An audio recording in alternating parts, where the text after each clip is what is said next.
Chapter 3. Riding High. Paddington reined in his horse and stared at the judge's rostrum as if he could hardly believe his ears. "I've got 452 faults," he exclaimed loudly, "but I've only been round once." "There are 12 fences," said Guy Cheeseman, measuring his words with care, "and you went through all of them. That's 48 for a start, plus another 4 for going back over the last one. And," he added, bringing the subject firmly to a close as he glared down at the battered remains of what had once been a hat, "your horse trampled all over my best bowler, the one I intended wearing at the presentation this afternoon. That's another 400. Mr. Cheeseman wasn't in the best of moods. In fact, the look on his face as he made an entry alongside Paddington's signature on the clipboard he was carrying was what Mrs. Bird would have called a study. He gave the distinct impression that he wished he'd never heard of St. Christopher's School and its teachers and parents in general, not to mention Paddington in particular. The occasion was the end-of-term celebrations at Judy's school, and instead of the usual speech-making, Miss Grimshaw, the headmistress, had decided to hold a gymkhana in aid of a new swimming pool. There were a number of events on the programme, and the 2 main items at the beginning and end were open to all and sundry, including the parents, relations and friends of the pupils. The competitors were given sponsor sheets, and each had to collect as many signatures as possible from people who were prepared to pay a small sum for every successful jump. The Browns arrived quite early in the day, and Paddington, who had decided to enter for both of the events, had been kept very busy hurrying around the grounds collecting names for his sheet. He was already a familiar figure at Judy's school, and almost the entire upper and lower 4th, 5th and 6th forms had persuaded their nearest and dearest to sponsor him at anything between 50p and £1 a jump. In view of the number of signatures Paddington had managed to collect, the swimming pool fund stood to benefit a tidy amount. Guy Cheeseman, the famous Olympic rider, had very kindly agreed to judge the contests and act as commentator, and with the sun shining down from a cloudless sky, the sound of horses' hooves pounding the turf, the murmur of the large crowd which had gathered around the sports field, and the creaking of innumerable picnic baskets, it promised to be a memorable occasion. The roar of excitement as Paddington mounted his horse was equalled only by the groan of disappointment which went up as he disappeared from view over the other side. And, when he eventually reappeared facing the wrong way, an ominous silence fell over the field, a silence broken only by the crash of falling fences and a cry of rage from Mr. Cheeseman as he watched his best hat being ground to a pulp.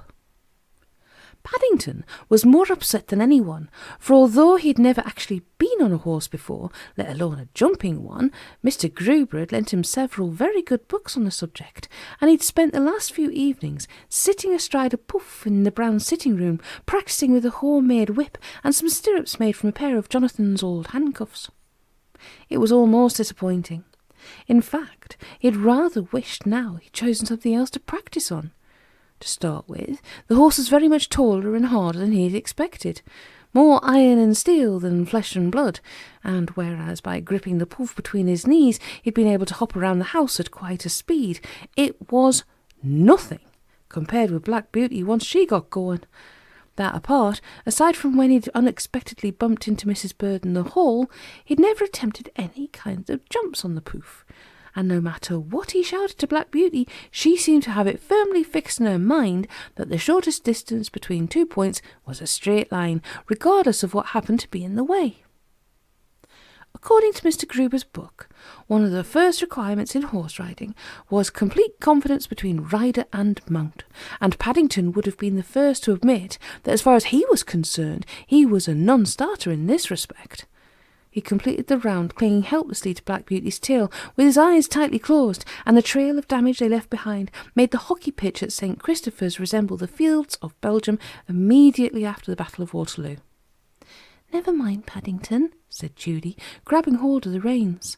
"We all thought you did jolly well, especially as it was your first time out," she added, amid a chorus of sympathetic agreement from the other girls. "Not many people would have dared to try." Thank you very much," stuttered Paddington. He was still feeling as if he'd been for a ride on a particularly powerful pneumatic drill, and he gave Mr. Cheeseman a very hard stare indeed as he was helped down to the ground. "It's a shame, really," said Mrs. Brown, as they watched his progress back to the horse enclosure. "It would have made such a nice start to the day if he'd had a clear round." "Perhaps he'll do better in the Chase Me Charlie," said Jonathan hopefully. "He's down for that as well at the end." 452 faults indeed, snorted Mrs. Bird, as the commentator's voice boomed through the loudspeakers. "It's a good job he didn't tread on Paddington's hat. He'd have lost a good deal more than that." Giving a final glare in the direction of the judge's rostrum, the Browns' housekeeper began busying herself with the picnic basket in a way which boded ill for Mr. Cheeseman's chances of a snack if he'd found he'd left his own sandwiches at home. "That's a good idea," said Jonathan enthusiastically. "I'm so hungry I could eat a horse." "Pity you didn't eat Paddington's," said Mr. Brown gloomily, "and especially after that last round." "Henry," whispered Mrs. Brown. "Here he comes. We don't want to upset him any more." Mr. Brown hastily turned his attention to the important matter of lunch, and as the fences were put back and the next event got under way, he began setting up a table and chairs in the shade of a nearby oak tree. Mr. Brown didn't believe in doing things by halves, especially where picnics were concerned, and he shared the French habit of turning such affairs into a full-scale family occasion. Mrs. Bird had packed an enormous hamper of jars and plastic containers brim-full with sliced tomatoes, cucumber, beetroot, ham, beef, liver sausage, and seemingly endless supplies of mixed salads. What with these and strawberries and cream to follow, not to mention 2 sorts of ice cream, lemonade, tea, coffee, various cakes and sweetmeats, and a jar of Paddington's favourite marmalade into the bargain, the table was soon groaning under the weight. Even Mr. Brown, who wasn't normally too keen on equestrian events, had to admit that he couldn't think of a more pleasant way of spending a summer afternoon. And as event followed event, and the contents of the hamper grew less and less, the bad start to the day was soon forgotten. Paddington himself had worked up quite an appetite, though, for once, he seemed more interested in Mr. Gruber's book on riding, which he brought with him in case of an emergency, rather than in the actual food itself. Several times he dipped his paw into the bowl of salad dressing in mistake for the marmalade as he studied a particularly interesting chapter on jumping which he hadn't read before. And, apart from suddenly rearing up into the air once or twice he went through the motions, he remained remarkably quiet. It wasn't until nearly the end of the meal, when he absent-mindedly reached into the basket and helped himself to one of Mrs. Bird's meringues, that he showed any signs of life at all. "Aren't they delicious?" said Mrs. Brown. "I don't think I've ever tasted better." "Don't you like them, Paddington?" asked Mrs. Bird, looking most concerned at the expression on his face. Yes, Mrs. Bird," said Paddington politely. They're very unusual. I think I'll put some marmalade on to take the taste Paddington's voice trailed away.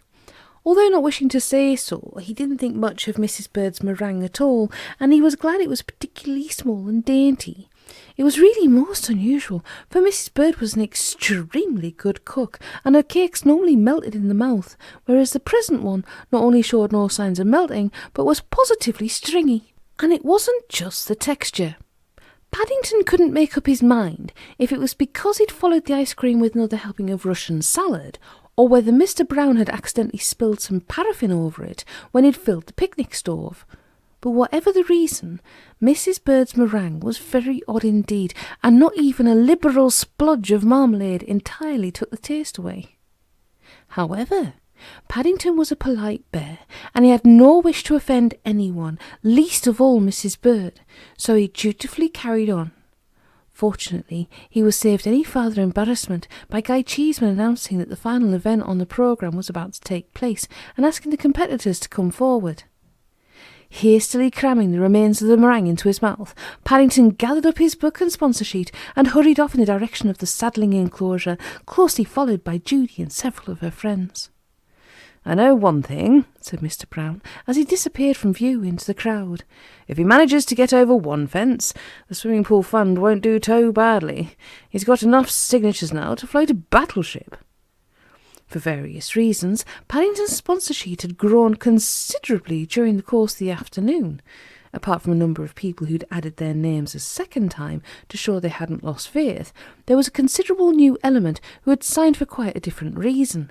Sensing that in backing Paddington they could show willing without too great an expense, and his sheet was now jam-packed with signatures.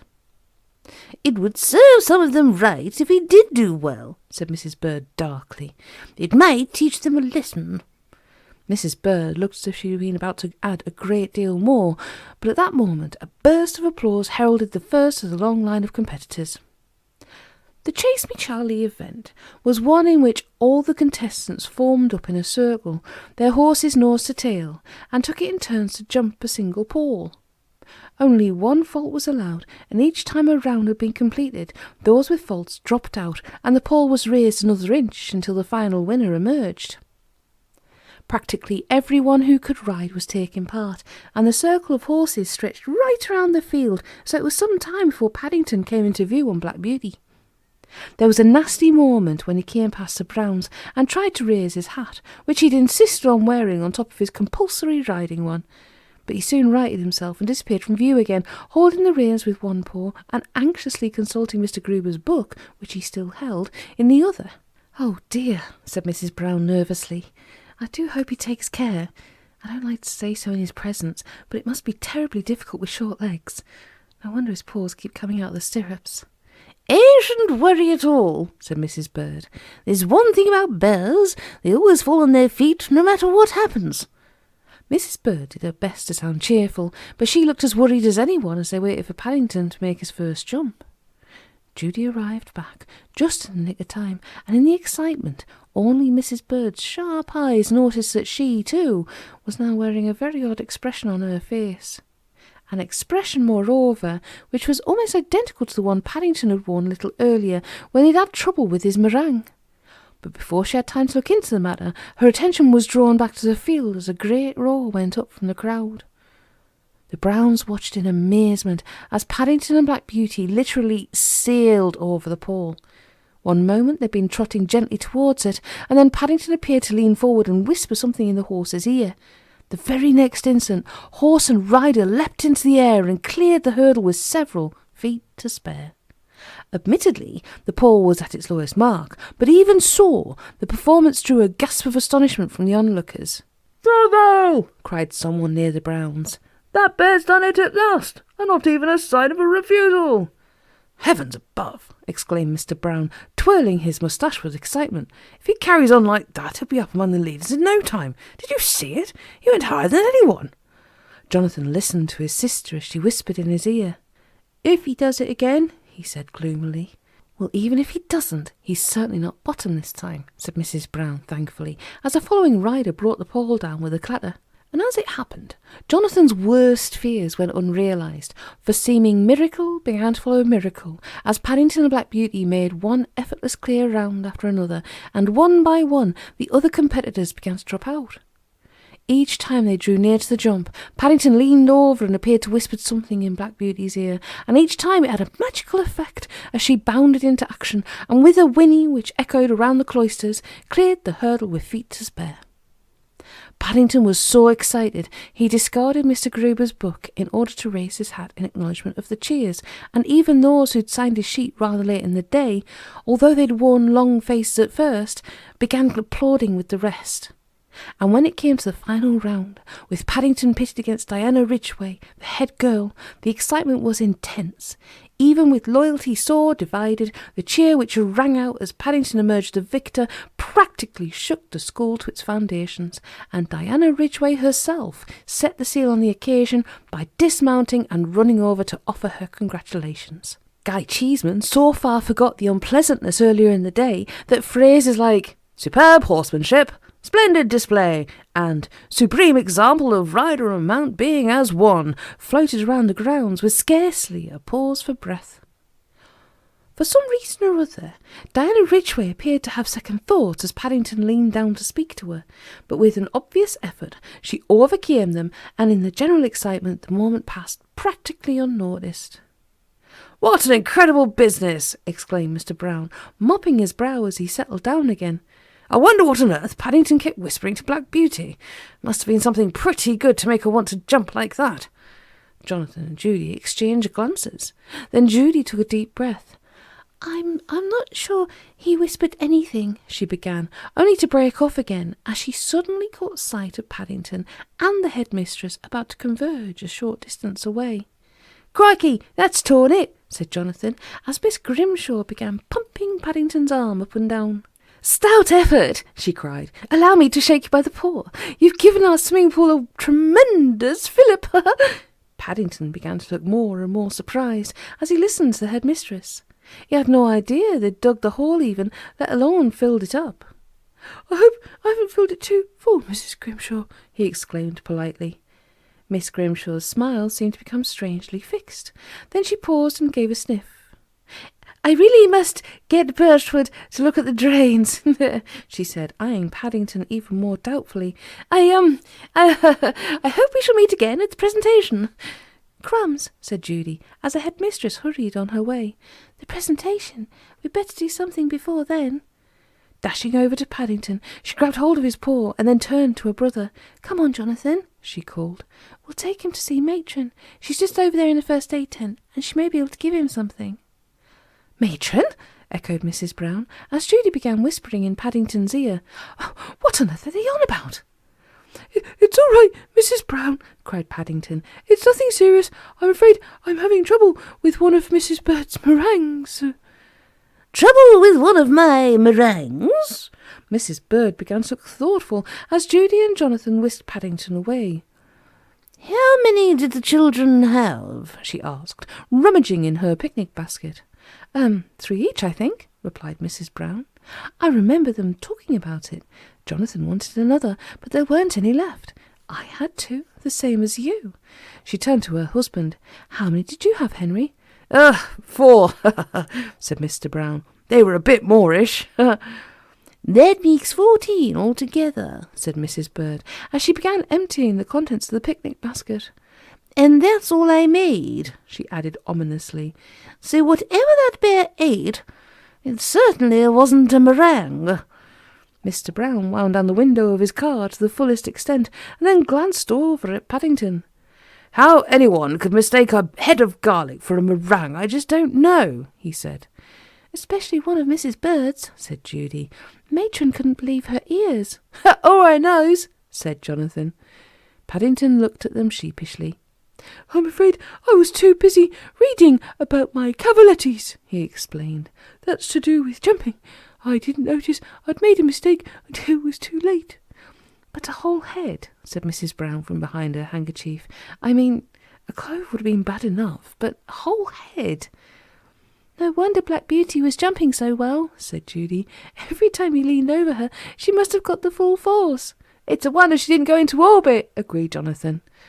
The Browns were making all possible speed in the direction of Windsor Gardens, but even with all the windows open, there was a decided air about the car.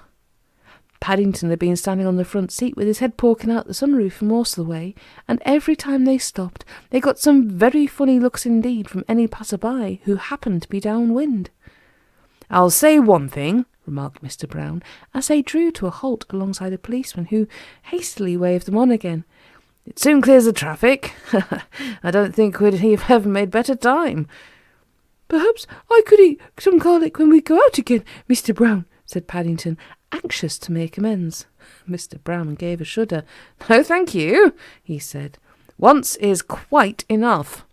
Anyway, broke in Judy, all's well that ends well. There were over 200 signatures on Paddington's sheet, and Miss Grimshaw reckons it must be worth at least as many pounds to the fund. Mr. Cheeseman said he had never seen anything like it before, said Jonathan. Nor will he again if I have anything to do with it, said Mrs. Bird grimly. That's the last time I make any meringues. In the chorus of dismay which greeted this last remark, Paddington's voice was loudest of all.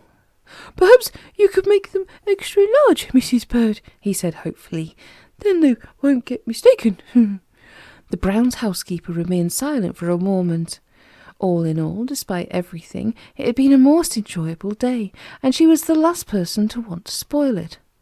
Perhaps you're right, she said, relenting at last. "But you must promise not to go riding on the poof when we get home." Paddington didn't take long to make up his mind. Although he was much too polite to say so, the events of the day were beginning to catch up on him, and sitting down, even on the softest of poofs, was the last thing he had in mind. "I think," he announced, amid general laughter as he clambered up on his seat again, "I shall go to sleep standing up tonight."